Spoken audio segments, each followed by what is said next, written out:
सोए उत्तर दे वजहों गवाए अपना तख्त न बैसह से प्रीतम हथ वड्याइया जय पावै तै दे आप करे किस आखिया अवर ना कोई करे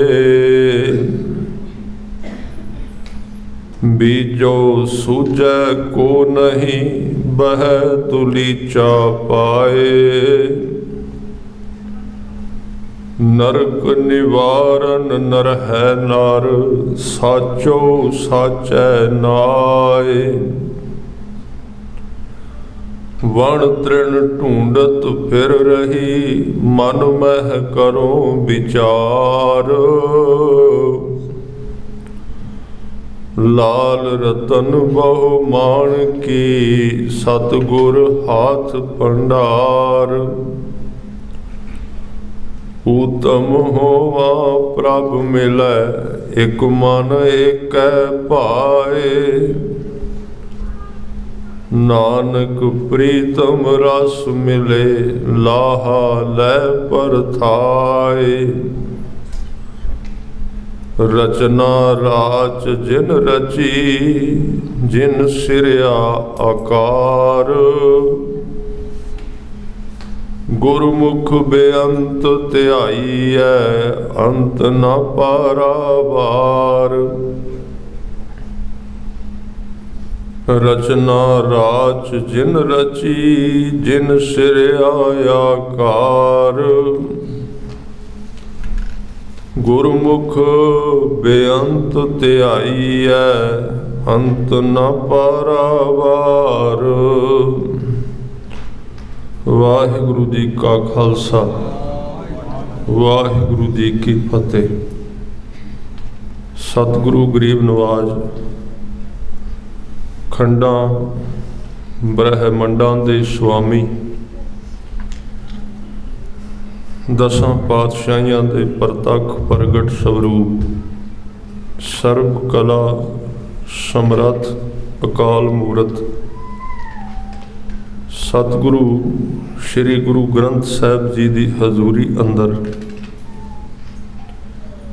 सुभाईमान हो के आप जी अकाल पुरख वाहिगुरु वालों बख्शिश इस महान उत्तम मनुखी जीवन नूं सफल कर रहे हो। जिवें कि दखणी ओंकार दे शब्दां विच आपां अज 45 नंबर दे अद्धे शब्द और 46 नंबर संपूर्ण जिसका तकरीबन इको ही विशा है मिलवें रूप विच विचार करके गुरु चरना दे नाल सांझ पावांगे। कल दे विचार विच ऐसे अकाल पुरख दे बख्शे हुए लोकां दी वारता सी जिन्हां ने अकाल पुरख वाहिगुरु दे लिखे हुए परवाने अनुसार हुक्म अनुसार जिवें उन्हें इस जगत विच उन्हां नूं भेजिया है, क्योंकि मनुखी जगत विच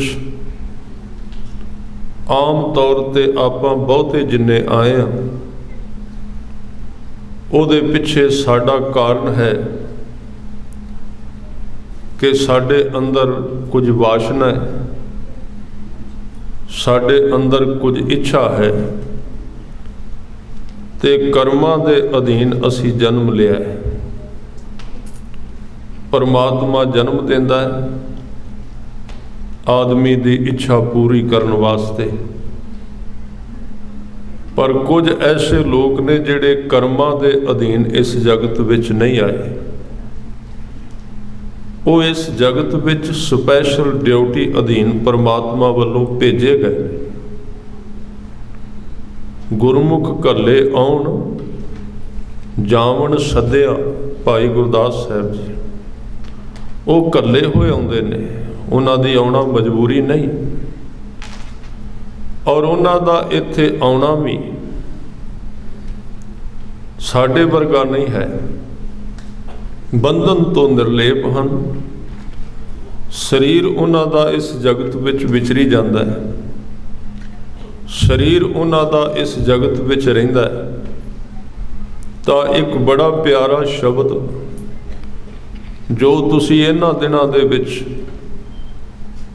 इन्हां 40 दिनां समागमां दे विच रोज़ भाई जसविंदर सिंह तुहानूं दसदे ने 40 मुक्ते।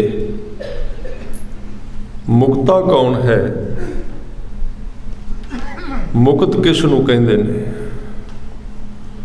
मुक्त दा अर्थ है शरीर जिहदे कोल है पर शरीर उहनूं हुण बंधन नहीं पाउंदा। मुक्ता कौन है? मुक्ता वो है मन जिहदे कोल है पर मन उहनूं बंधन नहीं पाउंदा। ये दो बंधनां विच आपां सारे जिउंदे पए। शरीर दा बंधन है,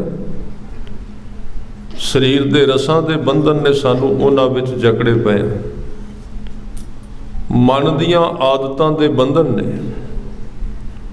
मन दी खुराक के मन दे रस ने। मन उस्तत चाहुंदा है, मन निंदिया तो भजदा है, मन सुख चाहुंदा है और दुख तो अपने कपड़े संकोचदा रहिंदा है। पर परमात्मा दे प्यारे जिन्हां नूं मुक्त किया, मुक्त दे अर्थ होर कुछ भी नहीं, मुक्ति दा संबंध मरण नाल कोई भी नहीं है। मुक्त असल विच है ही वो आ देह जिहदे कोल है, शरीर जिहदे कोल है, पर शरीर दा कोई भी रस उन्हूं बंधन विच नहीं पा लिया। उस दिन समझ लेना। और साडी जिहड़ी मंजिल है वो मुक्ति है, ख्याल रखना। मुक्ति दे सीधे अर्थ ने आज़ादी, स्वतंत्रता, स्वतंत्र हो जाना, आज़ाद हो जाना, बंधना तो खाली हो जाना। ना उस्तत बंधन पाए, ना निंदिया बंधन पाए। साडी मंजिल है, आपां भावें अज नहीं पहुंचे उत्थे। नाम जपण दा प्रयोजन यही है, आदमी दियां रस्सियां खुल जाण, और यही दुख ने जीवन दे। उस्तत वास्ते दौड़ना, निंदिया तो बचना। गुरु तेग बहादुर साहब मुक्त पुरुष की परिभाषा करते हैं, जो नर दुख मैं दुख नहीं मानै, सुख स्नेह अर भय नहीं जाकै, कंचन माटी मानै। ये गल्लां दी व्याख्या बड़ी सौखी। इन्हां चीज़ां नूं अपनी जिंदगी विच धारण कर लेना अति कठिन, बहुत औखा है। इसे करके गुरु ग्रंथ साहिब जी की बाणी विच ब्रह्म ज्ञानी नूं जमीन दे नाल तुलना दी गई, मिट्टी दे नाल। बड़ा औखा है। ब्रह्म ज्ञानी नूं मिट्टी नाल तुलना दी गई है, अपने विच किथे वो धीरज है। साडी उत्तेजना, साडा कालापन ही दसदा है कि असी अजे उस मंजिल तो किन्ने कु मीलों की दूरी ते बैठे हैं। गुरु अर्जन देव पातशाह कहते ने, ब्रह्म ज्ञानी कै धीरज एक। ब्रह्म ज्ञानी दे अंदर एक धीरज हुंदी है। किवें दी धीरज? ज्यों बसदा कोऊ खोदा है, बसदा दे अर्थ ने मिट्टी। मिट्टी नूं को कई लैके पुट्टन लग पवे तां भी ना नहीं। कोऊ चंदन लेप, कोई उहदे उत्ते चंदन छिड़कन लग पवे, चंदन छिड़का के उहदे मन विच हंकार नहीं आउंदा। ते हर रोज़ असी हज़ारां बंदे जमीन दे उत्ते जुत्तियां पा के तुरने आ, उहदे विच कदी हीनता नहीं आउंदी। कदी उन्हें नहीं कहा मेरे सिर तो लंघिया। वो ऐसी धीरज वाली है, अपने विचों सानू पानी देंदी है ते अपने विचों अनाज देंदी है। ब्रह्म ज्ञानी वो है। ब्रह्म ज्ञानी नू कोई लताड़ भी जाए, ਇਹ ਗੱਲ ਵੱਖਰੀ ਹੈ। ਦੂਸਰੇ ਪਾਸੇ ਸ਼ਬਦ ਦੂਸਰਾ ਢਾਂਚਾ ਬਦਲਦਾ ਹੈ। ਜਿਹੜਾ ਤੁਸੀਂ ਸਵੇਰੇ ਹੁਕਮਨਾਮਾ ਸੁਣਿਆ, ਜਾਂ ਕੋ ਹਰ ਰੰਗ ਲਾਗੋ ਇਸ ਜੁਗ ਮੈਂ ਸੋ ਕਹੀਅਤ ਹੈ ਸੂਰਾ, ਆਤਮ ਜਿਨੈ ਸਗਲ ਵਸਤਾਂ ਕੈ ਜਾਂ ਕਾ ਸਤਿਗੁਰ ਪੂਰਾ, ਠਾਕੁਰ ਗਾਈਐ ਆਦਮ ਰੰਗ ਸਰਨੀ ਪਾਵਨ ਨਾਮ ਧਿਆਵਨ ਸਹਿਜ ਸਮਾਵਨ ਸੰਗ, ਜਨ ਕੇ ਚਰਨ ਵਸੈ ਮੇਰੇ ਹੀਰੈ ਸੰਗ ਪੁਨੀਤਾ ਦੇਹੀ। ਐਸੇ ਲੋਕਾਂ ਦੀ ਯਾਦ ਕਹਿੰਦੇ ਬੰਦੇ ਦੀ ਦੇਹ ਨੂੰ ਪਵਿੱਤਰ ਕਰ ਦਿੰਦੀ, ਮਨ ਬੜੀ ਦੂਰ ਹੈ। ਜਨ ਕੇ ਸੰਗ ਜਨ ਕੇ ਚਰਨ ਵਸੈ ਮੇਰੇ ਹੀਰੈ ਸੰਗ ਪੁਨੀਤਾ ਦੇਹੀ, ਜਨ ਕੀ ਧੂੜ ਦੇਹੋ ਕਿਰਪਾ ਨਿਧ ਨਾਨਕ ਕਹਿ ਸੁਖ ਏਈ। ਸਤਿਗੁਰੂ ਨੇ ਐਸੇ ਲੋਕਾਂ ਦੀ ਵਿਆਖਿਆ ਕੀਤੀ ਜਿਨ੍ਹਾਂ ਨੇ ਮੁਕਤੀ ਨੂੰ ਪ੍ਰਾਪਤ ਕਰ ਲਿਆ। ਮੁਕਤੇ 40 ਮੁਕਤੇ ਕੀ ਹੈ? ਸਾਨੂੰ ਆਪਣੀ ਜ਼ਿੰਦਗੀ ਦਾ ਪਤਾ ਹੈ ਅਸੀਂ ਕਿੰਨੇ ਕੁ ਮੁਕਤ ਹਾਂ, ਔਰ ਮੁਕਤ ਹੋਣਾ ਤੇ ਗੁਰੂ ਦੀ ਬਖਸ਼ਿਸ਼ ਤੋਂ ਬਿਨਾਂ ਸੰਭਵ ਨਹੀਂ। ਪਰ ਦੁੱਖ ਇਸ ਗੱਲ ਦਾ ਅਸੀਂ ਮੁਕਤ ਹੋਣ ਦਾ ਯਤਨ ਵੀ ਨਹੀਂ ਕਰ ਰਹੇ। ਦੋ ਚੀਜ਼ਾਂ ਨੇ ਖਿਆਲ ਰੱਖਣਾ, ਪ੍ਰਾਪਤੀ ਕਰ ਲੈਣੀ ਤੇ ਪ੍ਰਾਪਤੀ ਦਾ ਯਤਨ ਕਰਨਾ। ਪ੍ਰਾਪਤੀ ਲਈ ਉਸਾਰੂ ਕਦਮ ਚੁੱਕਣੇ, ਪਰ ਨਹੀਂ। ਅਸੀਂ ਹਰ ਸਮੇਂ ਰੱਸੀਆਂ ਨਵੀਆਂ ਖਰੀਦ ਰਹੇ ਹਾਂ ਕਿ ਹੋਰ ਵੱਜ ਜਾਈਏ। ਅਸੀਂ ਆਪਣੀਆਂ ਆਦਤਾਂ ਨੂੰ ਹੋਰ ਸਖਤ ਕਰੀ ਜਾ ਰਹੇ ਹਾਂ। ਕੀ ਹੋਇਆ? ਸਸਤੀ ਰੱਸੀ ਸੁੱਟ ਦਿੱਤੀ, ਸਸਤੀ ਸੀ, ਤੇ ਮਹਿੰਗੀ ਰੱਸੀ ਖਰੀਦ ਲਈ, ਮਹਿੰਗਾ ਸੰਗਲ ਖਰੀਦ ਲਿਆ ਸੋਨੇ ਦਾ। ਕੀ ਹੋਇਆ? ਸੰਸਾਰ ਦੀ ਹਉਮੈ ਛੱਡ ਦਿੱਤੀ, ਹੁਣ ਧਰਮ ਦੀ ਹਉਮੈ ਸ਼ੁਰੂ ਹੋ ਗਈ। ਇਹ ਵੀ ਹਉਮੈ ਹੀ। ਸੰਸਾਰ ਦੀ ਹਉਮੈ ਥੋੜੀ ਜਿਹੀ ਸਸਤੀ ਹੈ, ਧਰਮ ਦੀ ਹਉਮੈ ਥੋੜੀ ਜਿਹੀ ਮਹਿੰਗੀ, ਉਹ ਚਮਕਦੀ ਹੈ, ਉਹਦਾ ਆਕਾਰ ਛੋਟਾ ਹੈ। ਖਿਆਲ ਰੱਖਣਾ, ਜਦੋਂ ਕੋਈ ਹੀਰਾ ਖਰੀਦਦਾ ਹੈ ਤੇ ਹੀਰਾ ਬਾਹਰ ਨਹੀਂ ਦਿਸਦਾ। ਅਸੀਂ ਕਹਿੰਦੇ ਹਾਂ ਮੇਰੇ ਵਿੱਚ ਹਉਮੈ ਨਹੀਂ, ਅਸੀਂ ਕਹਿ ਦਿੰਦੇ ਹਾਂ ਮੇਰੇ ਵਿੱਚ ਕਿਹੜੀ ਹਉਮੈ। ਹੀਰਾ ਜਿਹੜਾ ਬਿਲਕੁਲ ਛੋਟਾ ਹੈ, ਜੇਬ ਵਿੱਚ ਲੁਕਿਆ ਰਹਿੰਦਾ ਹੈ। ਪਰ ਜੇ ਉਸ ਹੀਰੇ ਨਾਲ ਆਪਾਂ ਕੋਈ ਚੀਜ਼ ਖਰੀਦ ਲਈਏ, ਰਸਦ ਖਰੀਦੀਏ, ਤੇ ਉਹਦੇ ਟਰੱਕ ਭਰੇ ਜਾਣਗੇ, ਦਿਸਣ ਲੱਗ ਪਏਗਾ ਵੀ ਇਸ ਬੰਦੇ ਕੋਲ ਕਿੰਨੀ ਰਸਦ ਹੈ, ਕਿੰਨੇ ਕੁਇੰਟਲ। ਸੰਸਾਰ ਦੀ ਹਉਮੈ ਰਸਦ ਵਰਗੀ ਉਹ ਦਿਸ ਪੈਂਦੀ ਹੈ। ਧਰਮ ਦੀ ਜਿਹੜੀ ਹਉਮੈ ਹੈ ਉਹ ਹੀਰੇ ਵਰਗੀ, ਉਹ ਜੇਬ ਦੇ ਵਿੱਚ ਲੁਕ ਕੇ ਰਹਿੰਦੀ, ਪਤਾ ਨਹੀਂ ਲੱਗਦਾ, ਹੁੰਦੀ ਉਨੀ ਹੀ ਹੈ। ਮੰਨ ਲਓ 1 ਏਕੜ ਜ਼ਮੀਨ ਦਾ ਮੁੱਲ 1 ਕਰੋੜ ਹੈ। ਕਰੋੜ ਰੁਪਈਆ ਤੁਸੀਂ ਕਰੰਸੀ ਵਿੱਚ ਲਵੋ ਤੇ ਬੋਰੀ ਭਰੀ ਜਾਏਗੀ, ਮੋਢੇ ਤੇ ਚੁੱਕ ਕੇ ਤੁਰੋ, ਲੋਕ ਕਹਿਣਗੇ ਇਹਦੇ ਕੋਲ 1 ਕਰੋੜ ਰੁਪਈਆ। ਪਰ ਜੇ ਉਸੇ ਕਰੋੜ ਰੁਪਈਏ ਨੂੰ ਛੋਟੇ ਜਿਹੇ ਕਾਰਡ ਦੇ ਵਿੱਚ ਆਪਾਂ ਭਰ ਲਈਏ ਬੈਂਕ ਬੈਲੈਂਸ ਦੇ, ਉਹ ਕਾਰਡ ਨਜ਼ਰ ਨਹੀਂ ਆਉਂਦਾ, ਜੇਬ ਵਿੱਚ ਪਿਆ ਹੋਇਆ। ਧਰਮ ਦੀ ਹਉਮੈ ਨਜ਼ਰ ਨਹੀਂ ਆਉਂਦੀ, ਦਿਸਦੀ ਨਹੀਂ। ਮੁਕਤ ਵਿਅਕਤੀ ਦਾ ਅਰਥ ਹੈ ਜਿਹਦੇ ਵਿੱਚ ਇਹ ਸਾਰੀਆਂ ਚੀਜ਼ਾਂ ਜਾਂ ਤੇ ਖਤਮ ਹੋ ਚੁੱਕੀਆਂ ਨੇ, ਤੇ ਜਾਂ ਉਹਨਾਂ ਨੂੰ ਖਤਮ ਕਰਨ ਲਈ ਉਹ ਦਿਨ ਰਾਤ ਉਪਰਾਲੇ ਵਿੱਚ ਹੈ, ਯਤਨ ਵਿੱਚ। ਭਾਈ ਵੀਰ ਸਿੰਘ ਕਹਿੰਦੇ ਨੇ ਨਿਸ਼ਾਨੀ ਕੀ ਧਰਮੀ ਬੰਦੇ ਦੀ? ਜੋ ਕਰਦਾ ਹੈ ਕੁਝ, ਜਿਹਦੀ ਕੋਈ ਮੰਜ਼ਿਲ, ਜਿਹਦਾ ਕੋਈ ਨਿਸ਼ਾਨਾ ਹੈ। ਉਹ ਕਹਿੰਦੇ ਨੇ ਸੀਨੇ ਖਿੱਚ ਜਿਨ੍ਹਾਂ ਨੇ ਖਾਧੀ ਉਹ ਕਰ ਆਰਾਮ ਨਹੀਂ ਬਹਿੰਦੇ। ਆਰਾਮ ਦਾ ਤੇ ਧਰਮੀ ਬੰਦੇ ਦਾ ਮਤਲਬ ਕੀ ਹੈ? ਆਰਾਮ ਨਾਲ ਉਹਦਾ ਸੰਬੰਧ ਕੀ ਹੈ? ਇੱਥੇ ਆਰਾਮ ਦੇ ਅਰਥ ਨੇ ਮਿਸ਼ਨ ਤੋਂ ਹੀਣ ਹੋ ਜਾਣਾ, ਨਿਸ਼ਾਨੇ ਤੋਂ ਖੁੰਝ ਜਾਣਾ, ਕੰਮ ਕਰਨਾ ਛੱਡ ਦੇਣਾ, ਆਪਣੇ ਆਪ ਨੂੰ ਮੁਕਤੀ ਵੱਲ ਲੈ ਕੇ ਜਾਣਾ। ਵੈਸੇ ਭਾਵੇਂ ਕਰਮ ਕਿੰਨੇ ਕਰੀ ਜਾਣੇ ਥੱਕਣ ਵਾਲੇ, ਪਰ ਹਉਮੈ ਨੂੰ ਮਾਰਨ ਵਾਲਾ ਇੱਕ ਵੀ ਕਰਮ ਨਹੀਂ ਕਰਨਾ। ਪਰ ਜਿਨ੍ਹਾਂ ਦੇ ਅੰਦਰ ਖਿੱਚ ਪਈ, ਕਹਿੰਦੇ ਉਹਨਾਂ ਨੇ ਖਿੱਚ ਖਾਧੀ, ਉਹ ਕਦੀ ਆਰਾਮ ਨਹੀਂ ਕਰਦੇ। ਸੀਨੇ ਖਿੱਚ ਜਿਨ੍ਹਾਂ ਨੇ ਖਾਧੀ ਉਹ ਕਰ ਆਰਾਮ ਨਹੀਂ ਬਹਿੰਦੇ। ਨੇਹ ਵਾਲੇ ਨੈਣਾ ਕੀ ਨੀਂਦਰ, ਉਹ ਦਿਨੇ ਰਾਤ ਪਏ ਬਹਿੰਦੇ, ਦਿਨੇ ਰਾਤ ਉਹਨਾਂ ਦੀ ਚਾਲ ਕਦੀ ਖਤਮ ਨਹੀਂ ਹੁੰਦੀ। ਮੁਕਤੀ ਦਾ ਅਰਥ ਹੈ ਮਨ ਦੀਆਂ ਤੇ ਸਰੀਰ ਦੀਆਂ ਆਦਤਾਂ ਤੋਂ ਜਾਂ ਛੁੱਟ ਜਾਣਾ ਜਾਂ ਛੁੱਟਣ ਦਾ ਯਤਨ ਕਰਨਾ, ਉਸ ਰਾਹ ਤੇ ਤੁਰਨਾ। ਮੁਕਤੇ ਕੌਣ ਸਨ? ਉਹਨਾਂ ਨੂੰ ਕਿਹਾ ਗਿਆ ਗੁਰਮਤ ਦੇ ਵਿੱਚ ਬਦੇ ਮੁਕਤ। ਮੁਕਤੀ ਉਹਨਾਂ ਨੂੰ ਮਿਲਦੀ, ਦੇਹ ਤੋਂ ਮੁਕਤ ਹੋ ਗਿਆ, ਜਿਹੜੇ ਸਰੀਰ ਤੋਂ, ਸਰੀਰ ਦੇ ਵਿੱਚ ਰਹਿੰਦਿਆਂ ਹੋਇਆਂ ਸਰੀਰ ਤੋਂ ਉੱਚੇ ਉੱਠ ਗਏ, ਗੁਰੂ ਕੇ ਸ਼ਬਦ ਨਾਲ ਜਿਉਣ ਲੱਗ ਪਏ। ਗੁਰੂ ਕੇ ਸ਼ਬਦ ਦੀ ਖੁਰਾਕ ਉਹਨਾਂ ਨੂੰ ਮਿਲਣੀ ਸ਼ੁਰੂ ਹੋ ਗਈ। सतगुरु उन्हां बारे अज कह रहे हैं, उन्हां दी एक निशानी है कि वो अपने अकाल पुरख नूं वाहिगुरू नूं कदी सिर चुक के अगों जवाब नहीं देंदे ठोक के। इत्थों शुरू हुंदा है। उन्हां दी निशानी किहड़ी है? उन्हां दी निशानी है सिर उन्हां दा झुकिया रहिंदा है।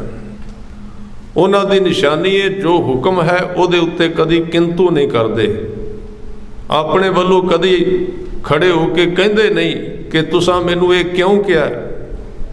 आ बचन आया जिहदे विच कहंदे ने, सतगुरु गुरु नानक साहब नूं ब्राह्मण पुछदा है किहड़ी जुगत है, किहड़ा तरीका है, ते जवाब देंदे ने सतगुरु चाकर कही है खसम का सौ है उत्तर दे। सौ दा अर्थ है परमात्मा, हे दा अर्थ है गुरु कोलों जवाब मंगन लग पे भी तुसां मैनूं ये क्या है, ये क्यों किया, मैनूं जवाब मंगन लग पे। उहनूं कहंदे ने चाकर लगे चाकरी नाले गर्भ वाद गल्लां करे कनेरियां खसम ना पाए साध। गल्लां नाल जवाब दिंदा है, करदा सलाम भी है, सलाम जवाब दोवें करे, मुढ़ों कुत्था जाए नानक दोवें कूड़ियां थाए ना काई पाए। वो लेखे विच नहीं पैंदा। इस करके कहंदे ने वो जवाब नहीं देगा कदी, 100 नूं कदी जवाब नहीं देंदा। वो जिंदगी दे विच अपना सारा जीवन समर्पण कर दिंदा है, कदी सवाल नहीं उठाउंदा। ते सतगुरु एक एक बचन कह रहे ने, चाकर कहिए खसम का सौ है उत्तर दे। जे कोई चाकर बन के सिख बन के अपने गुरु नूं जवाब देन लग पवे, अगों गुरु नूं ना नुकर करन लग पवे, वजों गवाए अपना गुरु वालों जिहड़ी दात उन्होंने मिलनी है जां मिल रही सी, उहदे विच रुकावट आ सकती है। ख्याल रखना, जिहड़ी तनख्वाह मिल रही सी, वजों का अर्थ है तनख्वाह। गवाए अपना तख्त ना बैसै से, गुरु ने उन्होंने किसी तख्त ते बिठा दिता सी, कोई अवस्था बना दी सी उहदी। इहदे अर्थ भाव अर्थ ये ने, कई बारी आपां गुरु वालों बख्शां सानू मिलनियां शुरू हो जांदी ने। सारियां दे आपो अपने तजर्बे। गुरसिख नितनेम करदा, बाणी पढ़दा, सिमरन करदा, अभ्यास करदा, सतगुरु वालों कोई बख्शां आउणियां शुरू हो जांदियां ने, दातां मिलनियां शुरू हो जांदियां ने। गुरु किसी उच्चे तख्त ते बिठा दिंदा ऐसे लोकां नूं। पर कई बारी इस तरह हुंदा है, दात थोड़ी जी मिलदी है ते अंदर दी एक कमजोरी उसनूं कहंदे ने मनुख दी मैं हंकार अंदरों जन्म लैंदा है भी मैं तां इन्नी जल्दी जुड़ गया, बस ये विचार आउण दी देर है, वो मिलदी हुई तनख्वाह उत्थे बंद हो जाती, सारा कुछ रुक जाता। अज दे समय दे विच मनुख दा बुनियादी रोग ना काम है, ना क्रोध है, ना लोभ ते ना मोह। इहदा बुनियादी रोग हंकार है। ਇਹਦੀ ਬਿਰਤੀ नहीं मरती, ਇਹਦੀ मैं नहीं मरती। प्राप्त ਹੁੰਦਿਆਂ ही हंकार ਦੇ ਆਉਣ ਦੀ बड़ी संभावना है, मिलदिਆਂ सार। इसे करके सतगुरु वालों सानू इन्ना लेट किया जाता है, अगे दी अगे पा दिता जाता है, इन्ने इन्ने साल सानू घसीटिया जाता है। ਉਹਦਾ ਇੱਕੋ ही कारण है, होर कोई कारण नहीं। ਆਪਾਂ कहने 5 साल हो गए, 7 हो गए, 10 15 20 ਤੇ ਅਜੇ ਤੱਕ ਬਹੁਤ ਕੁਝ ਕੀਤਾ ਅਸੀਂ ਸਿੱਖੀ ਕਮਾਈਏ, ਪਰ ਸਾਡੀ ਝੋਲੀ ਵਿੱਚ ਅੰਦਰੂਨੀ ਤੌਰ ਤੇ ਦਾਤ ਕੋਈ ਨਹੀਂ ਪਈ। ਤੇ ਕਦੀ ਕਦੀ ਤਾਂ ਮਨ ਕਹਿੰਦਾ ਪਤਾ ਨਹੀਂ ਗੁਰੂ ਕੋਲ ਹੈ ਵੀ ਕਿ ਨਹੀਂ। ਕਿਤੇ ਕਿਤੇ ਇਹ ਵੀ ਖਿਆਲ ਆਉਂਦਾ ਵੀ ਜਿਹੜੀ ਬਾਣੀ ਅਸੀਂ ਪੜ੍ਹ ਰਹੇ ਹਾਂ ਪਤਾ ਨਹੀਂ ਇਹਦੇ ਵਿੱਚ ਕੁਝ ਹੈ ਕਿ ਨਹੀਂ, ਹੋਰ ਕੋਈ ਲੱਭੀਏ। ਇਹ ਸਾਰੀਆਂ ਚੀਜ਼ਾਂ ਸ਼ੱਕ ਕੁਦਰਤੀ ਤੌਰ ਤੇ ਪੈਦਾ ਹੋਣੇ ਨੇ, ਕਿਉਂਕਿ ਸਮਾਂ ਲੰਬਾ ਹੈ, ਵਕਤ ਲੰਬਾ ਹੁੰਦਾ ਜਾ ਰਿਹਾ। पर इस वक्त का जिहड़ी सानू सिक्खी की कमाई करदियां साडी झोली विच कुछ नहीं पैंदा, इस वक्त की लंबाई का कारण ना तो गुरु विच कमी है, ना गुरु की बाणी विच, ते ना जो कुछ असी करने वो गलत है, कुछ भी गलत नहीं। इहदा सब तो वड्डा कारण है कि गुरु साडे अंदर नूं वेखदा है कि इहनूं एक किणका दिता नहीं ते इहने अपने उत्ते मोहर लाई नहीं, होवे दी भटक जाएगा। इस करके इहनूं घसीटिया जाए जिन्ना चंगी तरह तरले कढ़ाए जाण, ताकि परत के ना कहे भी मैं ये कीता ते इन्नी जल्दी हो गया। चंगी तरह इहनूं घसीट लिया जाए। और इसे करके धर्म दे मार्ग दे उत्ते उस्ताद ते शागिर्द की परिभाषा शुरू हुई। विद्या तो एक दिन में लई जा सकती है, ध्यान देना। अज आदमी धर्म लभ इसे तरह रहा। मैं बेनती करा लभ असी इसे तरह रहे हैं धर्म, पर उन्होंने टिकावांगे किथे। आदमी अज बस 2-4 चीज़ां गल्लां पुछ के सोचता है कि मैं उस अवस्था में पहुँच जा। किवें जाया जाएगा? सौखी गल है। जिन्ना चਿਰ उस प्रोसीजर विचों सुभाव विचों नहीं लंघदा, किवें गुजरेगा? वो किहड़ा तरीका है? असी कई बारी कहने भी असी सब कुछ करने, कुछ भी नहीं। कल भी मैं बेनती की सी, जिहड़ा जपजी साहब असी पढ़ने वो ही बाबा अतर सिंह होरां ने पढ़िया, उन्हां दी याद विच पाठ चलदे ने। जिहड़ा वाहिगुरू असी कहने वो ही बाबा अतर सिंह होरां ने कहा है। पर वो शख्सियत जिथे जाके बहिंदी है, 1 मील का लम्मा पहाड़ है तो उहदे विच एक मुसलमान फकीर रहिंदा है, अपनी गुफा विचों उठ के बाहर आ गया। क्यों? कहंदा अज पता नहीं सारे पहाड़ विचों वाहिगुरू वाहिगुरू की आवाज़ पई आउंदी है। वो किहड़ी शख्सियत है जिन्हें पहाड़ां नूं बोलण लई मजबूर कर दिता? कारण की है? मन कित्थे रुकिया? मैनूं उन्हां दे जीवन की एक छोटी जी होर घटना 2-4 मिनटां विच कहंदा जावां।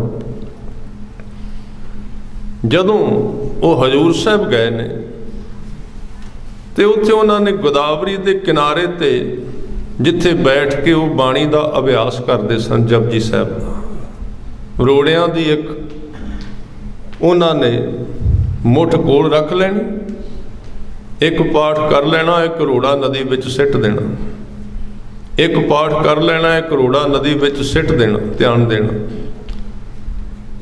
जदों उत्थे हजूर साहब गए सी, वेखो इस मार्ग दे उत्ते किहड़ी चीज़ रुकावट है, किहड़ी चीज़ रोकदी है। ये साखी विचों सानूं उन्हां दी घटना दे विचों पता लग जाएगा। ध्यान दिओ इधर आओ। ये कितना बरीक विषय है, धर्म का विषय कितना बरीक इस घटना विचों पता लगता है।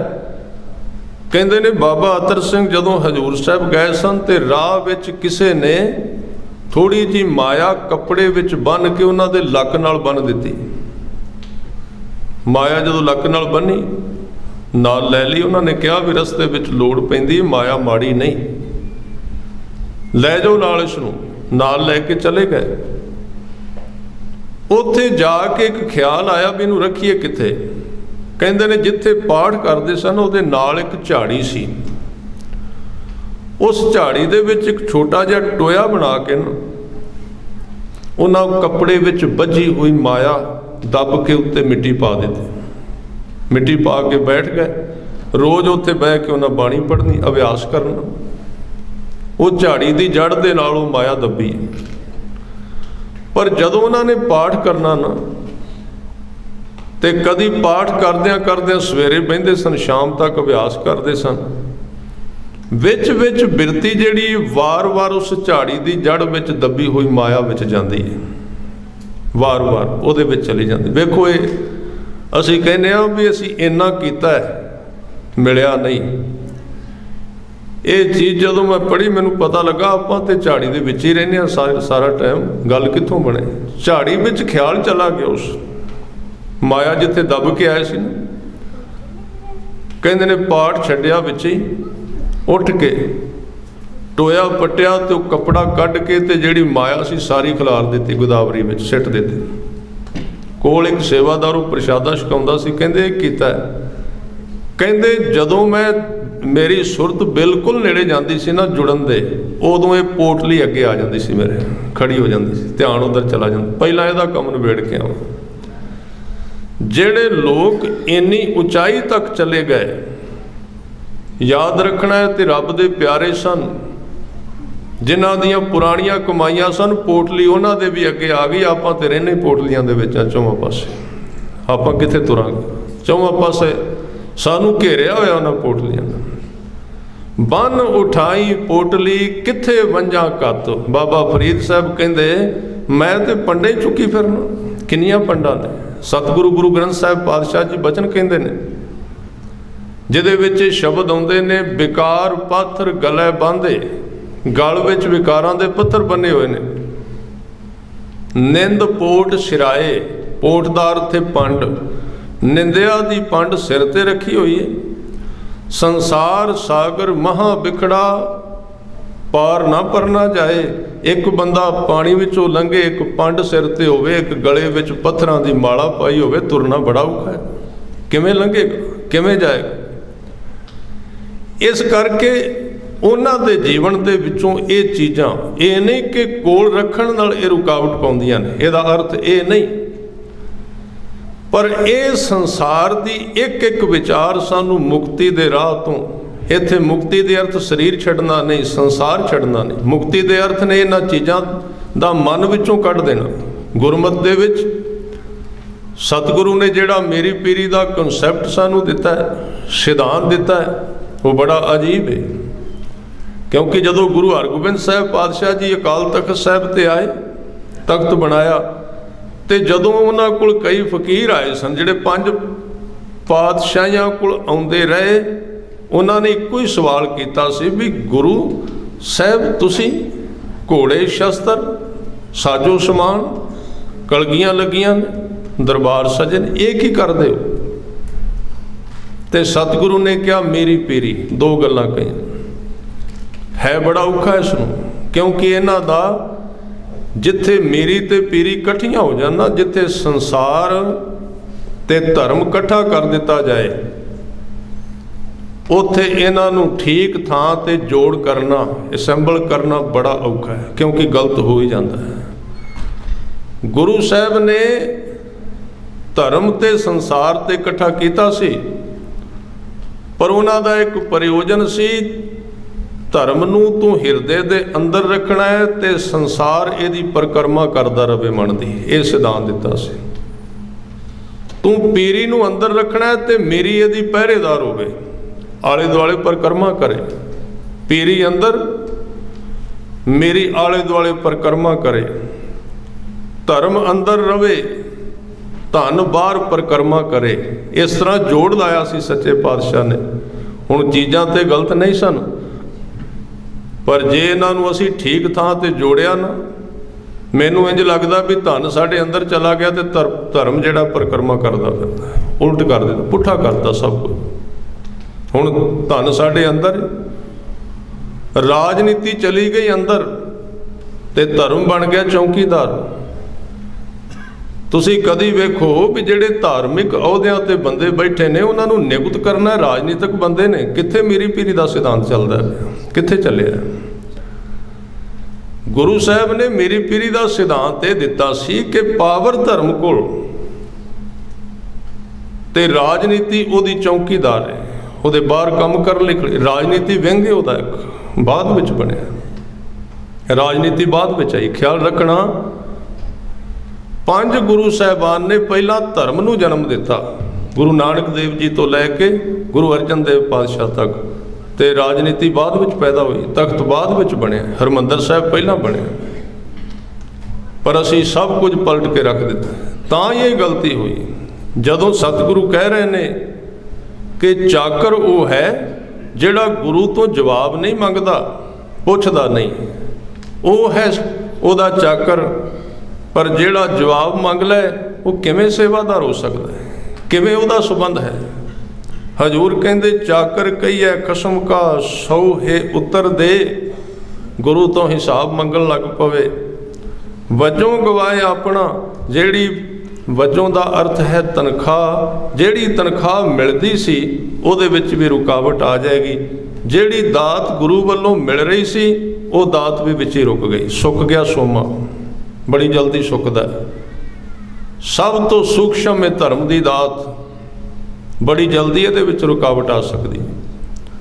सतगुरु सच्चे पातशाह जी कहते ने तख्त ना बैसें से, उन्हां दे तख्त गवाच जाते हैं, उन्हां दे तख्त खो लै जाते हैं। जगत के तख्त भी ते परमात्मा के घर के तख्त भी उन्हां तो खुस जाते हैं ਜਿਹੜੇ ਆਪਣੇ ਗੁਰੂ ਨੂੰ ਜਵਾਬ ਦੇ ਦਿੰਦੇ ਨੇ। ਕਈ ਵਾਰੀ ਆਪਾਂ ਤਾਕਤ ਦੀ ਗੱਲ ਕਰਨੇ, ਕਈ ਵਾਰੀ ਆਪਾਂ ਰਾਜ ਦੀ ਗੱਲ ਕਰਨੇ। ਸਾਧ ਸੰਗਤ ਜੀ, ਗੁਰੂ ਗ੍ਰੰਥ ਸਾਹਿਬ ਕਹਿੰਦੇ ਨੇ ਰਾਜ ਮੇਰੀ ਤਲੀ ਤੇ ਪਿਆ, ਸਭ ਨਿਧਾਨ 10 ਅਸ਼ਟ ਸਿਧਾਨ, ਠਾਕੁਰ ਕਰ ਤਲ ਧਰਿਆ। ਕਰ ਦਾ ਅਰਥ ਹੈ ਹੱਥ, ਤਲ ਦਾ ਅਰਥ ਹੈ ਤਲੀ। ਸਾਰੀ ਸੰਸਾਰ ਦੀ ਸ਼ਕਤੀ ਸਤਿਗੁਰਾਂ ਦੀ ਤਲੀ ਤੇ ਰੱਖੀ ਹੋਈ ਹੈ, ਪਰ ਉਹ ਸਾਨੂੰ ਉਡੀਕਦੇ ਨੇ ਇਹਨਾਂ ਵਿੱਚ ਸਮਰੱਥਾ ਕਦੋਂ ਹੋਵੇ ਲੈਣ ਦੀ। ਕਦੋਂ ਲੈਣਗੇ ਇਸ ਨੂੰ? ਦੇ ਕੇ ਵਾਪਸ ਲੈਣੀ ਪਈ। ਤਖਤ ਨਾ ਬੈਸੈ ਸੇ, ਉਹ ਤਖਤ ਤੇ ਨਹੀਂ ਬਹਿ ਸਕਦੇ। ਹਜੂਰ ਕਹਿੰਦੇ ਪ੍ਰੀਤਮ ਹੱਥ ਵਡਿਆਈਆਂ, ਜੈ ਭਾਵੈ ਤੈ ਦੇ। ਇਹ ਸਾਰੀਆਂ ਵਡਿਆਈਆਂ, ਇਹ ਸਾਰੀਆਂ ਬਖਸ਼ਾਂ ਗੁਰੂ ਦੇ ਹੱਥ ਵਿੱਚ ਨੇ। ਸਤਿਗੁਰੂ ਉਡੀਕ ਕਰਦੇ ਨੇ ਸਿੱਖ ਕਦੋਂ ਗ੍ਰਾਹਕ ਬਣੇਗਾ, ਕਦੋਂ ਇਹ ਲੈਣ ਦੇ ਯੋਗ ਬਣੇਗਾ ਤੇ ਮੈਂ ਇਹਨੂੰ ਦਾਤਾਂ ਦਿਆਂਗਾ। ਪ੍ਰੀਤਮ ਹੱਥ ਵਡਿਆਈਆਂ, ਜੈ ਭਾਵੈ ਤੈ ਦੇ। ਆਪ ਕਰੇ ਕਿਸ ਆਖੀਐ, ਅਵਰ ਨਾ ਕੋਏ ਕਰੇ। ਇਹ ਸਭ ਕੁਝ ਕਰਨਹਾਰ, ਬਣਾਉਣ ਵਾਲਾ ਉਹ ਆਪ ਹੈ, ਹੋਰ ਕੋਈ ਨਹੀਂ। ਬੀਜੋ ਸੂਝੈ ਕੋ ਨਹੀਂ, ਬਹਿ ਦੁਲੀਚਾ ਪਾਏ। ਧਿਆਨ ਦੇਣਾ, ਅੱਖਰ ਬੜੇ ਮਹਿੰਗੇ ਨੇ, ਔਰ ਖਾਸ ਕਰਕੇ ਗੁਰੂ ਨਾਨਕ ਦੇਵ ਜੀ ਦੀ ਬਾਣੀ ਗੁਰੂ ਗ੍ਰੰਥ ਸਾਹਿਬ ਦੇ ਵਿੱਚ ਬੀਜ ਰੂਪ ਵਿੱਚ ਹੈ। ਫਿਰ ਉਸ ਬ੍ਰਾਹਮਣ ਨਾਲ ਗੱਲ ਕਰ ਰਹੇ ਨੇ ਜਿਹੜਾ ਬੜਾ ਵਿਦਵਾਨ ਹੈ ਦੱਖਣੀ ਭਾਰਤ ਵਿੱਚ, ਔਰ ਉਹ ਮੰਦਰ ਦੇ ਵਿੱਚ ਪੜ੍ਹਿਆ ਲਿਖਿਆ ਆਦਮੀ ਹੈ, ਇਸ ਲਈ ਸ਼ਬਦ ਮਹਿੰਗੇ ਵਰਤ ਰਹੇ ਨੇ। ਬੀਜੋ ਦਾ ਅਰਥ ਹੈ ਦੂਸਰਾ, ਸੂਝੈ ਕੋ ਨਹੀਂ। ਕਹਿੰਦੇ ਨੇ ਜਿਹੜੇ ਇੱਕ ਵਾਹਿਗੁਰੂ ਅਕਾਲ ਪੁਰਖ ਦੇ ਨਾਲ ਜਿਹੜੇ ਲੋਕਾਂ ਨੇ ਸਾਂਝ ਬਣਾਈ, ਉਹਨਾਂ ਨੂੰ ਇਸ ਚੀਜ਼ ਦਾ ਪਤਾ ਲੱਗ ਗਿਆ ਕਿ ਹੋਰ ਕੋਈ ਵੀ ਦੂਸਰਾ ਨਹੀਂ ਜਿਹੜਾ ਪਰਮਾਤਮਾ ਦੀ ਬਰਾਬਰੀ ਕਰ ਲਵੇ। ਦੁਲੀਚੇ ਦਾ ਅਰਥ ਹੈ ਆਸਣ ਲਾ ਕੇ ਬਹਿਣਾ। ਉਹਦੀ ਬਰਾਬਰੀ ਕੋਈ ਨਹੀਂ ਕਰ ਸਕਦਾ, ਉਹਦੇ ਬਰਾਬਰ ਦਾ ਹੈ ਹੀ ਕੋਈ ਨਹੀਂ ਹੈ। ਸਾਰੇ ਇੱਥੇ ਆਉਣ ਜਾਣ ਵਾਲੇ, ਸਾਰੇ ਉਹਦੇ ਬਣਾਏ ਹੋਏ ਨੇ। ਜਾਚਕ ਅਨੇਕ ਸੋ ਏਕ ਦਵਈਆ, ਨਰਕ ਨਿਵਾਰਨ ਨਰ ਹੈ ਨਰ। ਜਿਨ੍ਹਾਂ ਤੇ ਉਹ ਕਿਰਪਾ ਕਰਦਾ ਹੈ, ਇੱਥੇ ਜਿਉਂਦੇ ਜੀ ਉਹਨਾਂ ਦਾ ਨਰਕ ਖਤਮ ਕਰ ਦਿੰਦਾ ਹੈ, ਉਹਨਾਂ ਨੂੰ ਦੁੱਖ ਵਿੱਚੋਂ ਕੱਢ ਕੇ ਆਨੰਦ ਦੀ ਦੁਨੀਆ ਵਿੱਚ ਲੈ ਜਾਂਦਾ ਹੈ। ਸਾਚੋ ਸਾਚੈ ਨਾਏ, ਪਰ ਇਹ ਸਾਰੀ ਕਲਾ ਨਰਕ ਨੂੰ ਨਿਵਾਰਨ ਦੀ, ਦੁੱਖਾਂ ਨੂੰ ਸੁੱਖਾਂ ਵਿੱਚ ਤਬਦੀਲ ਕਰਨ ਦੀ ਅਕਾਲ ਪੁਰਖ ਦੇ ਨਾਮ ਤੋਂ ਬਿਨਾਂ ਵਾਪਰਦੀ ਨੇ। ਇੱਕੋ ਹੀ ਚੀਜ਼ ਹੈ ਜਿਹੜੀ ਸਾਡੀ ਜ਼ਿੰਦਗੀ ਨੂੰ ਕੱਚ ਤੋਂ ਕੰਚਨ ਕਰ ਸਕਦੀ, ਉਹ ਹੈ ਗੁਰੂ ਕਾ ਸ਼ਬਦ। ਗੁਰੂ ਕਾ ਸ਼ਬਦ ਸਾਨੂੰ ਚੇਂਜ ਕਰ ਦੇਗਾ, ਮਿੱਟੀ ਨੂੰ ਸੋਨਾ ਬਣਾ ਸਕਦਾ ਹੈ, ਸਾਡੀ ਜ਼ਿੰਦਗੀ ਦੇ ਹਰ ਇੱਕ ਦੁੱਖ ਨੂੰ ਸੁੱਖ ਵਿੱਚ ਤਬਦੀਲ ਕਰ ਸਕਦਾ ਹੈ। ਹਜੂਰ ਕਹਿੰਦੇ ਵਣ ਤ੍ਰਿਣ ਢੂੰਡਤ ਫਿਰ ਰਹੀ, ਮਨ ਮਹਿ ਕਰੋ ਵਿਚਾਰ। ਸਤਿਗੁਰੂ ਕਹਿੰਦੇ ਨੇ ਮੈਂ ਸਾਰੇ ਜਗਤ ਵਿੱਚ ਫਿਰ ਕੇ ਖੋਜ ਕੀਤੀ ਹੈ, ਢੂੰਡਿਆ ਤੇ ਮਨ ਵਿੱਚ ਵਿਚਾਰ ਕੀਤੀ ਹੈ ਕਿ ਜ਼ਿੰਦਗੀ ਦਾ ਲਕਸ਼ ਕਿਵੇਂ ਪੂਰਾ ਹੋਵੇ, ਆਨੰਦ ਦੀ ਪ੍ਰਾਪਤੀ ਕਿਵੇਂ ਹੋਵੇ, ਮਨ ਦੀ ਭਟਕਣਾ ਕਿਵੇਂ ਦੂਰ ਹੋਵੇ।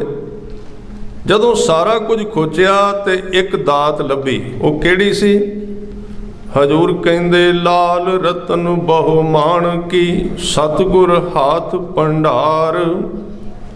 ਪਤਾ ਲੱਗਾ ਵੀ ਇਹ ਜਿਹੜੀ ਸੁੱਖ ਦੀ ਦਾਤ ਹੈ, ਇਹ ਗੁਰੂ ਗ੍ਰੰਥ ਸਾਹਿਬ ਪਾਤਸ਼ਾਹ ਜੀ ਦੀ ਬਾਣੀ ਵਿੱਚ ਹੀਰਿਆਂ ਦੇ ਰੂਪ ਵਿੱਚ, ਰਤਨਾਂ ਦੇ ਰੂਪ ਵਿੱਚ ਭਰੀ ਹੋਈ ਹੈ।